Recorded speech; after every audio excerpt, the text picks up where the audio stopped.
This is the backbone controller on the iPhone 14 Pro. Is it compatible? Yes. Stay tuned, I'll show you what I mean.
The backbone controller comes standard in a PlayStation package. It matches with all the PlayStation products. The first thing I wanted to talk about is the fit. From the front, you can see that it fits really nicely and it seems like it's a good fit, and you know that the lightning connector is connected, and you know that your top of the phone is secured on one side. Just one gripe I have is the adapter that came with it. It says iPhone 13 Pro, and we know that the iPhone 14 Pro has an even larger camera bump. And I've checked that the lightning connector fits in perfectly, and you can see at the top of the iPhone it also fits in perfectly and snugly into the part of the controller. So you can see that it's the iPhone's actually at an angle with the controller. It's actually lifted on the part where the camera bump is. So I'm just not sure how well this would work long term, most especially on the lightning port side. So it doesn't really look like it's the best engineering design to fit the iPhone with a larger camera bump.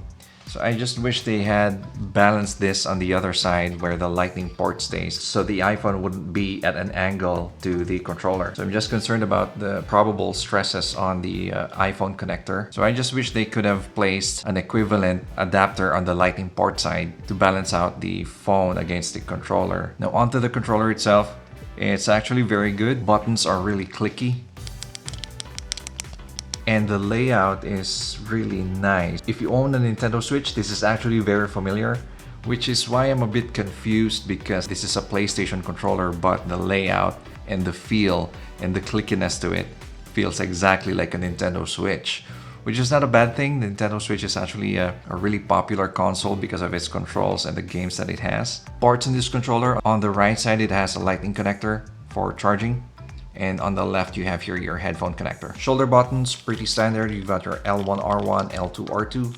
And ergonomics is really nice as well. It really feels like a PlayStation controller. I love the way how the handles feel, and it's very comfortable to hold. I love the curves and how they did it. It feels really nice in the hand. And I think they've really designed this for holding on to this device for long hours. All right, now on to the gameplay. First game I tried is the Kingdom Hearts game. This is the original game back in PS2, and this was remastered for a PS4. So I'm actually using a PS4 disc in my PS5 and then using the PlayStation Remote app to play the game. Games are working almost seamlessly. The catch here with remote play is how well your internet connection is working. So for my case, it's not the best connection. So you can see here there's a bit of hiccups during the gameplay. And what I noticed is that the resolution would drop to something like a 720p resolution, or I'm not even sure if it goes lower than that.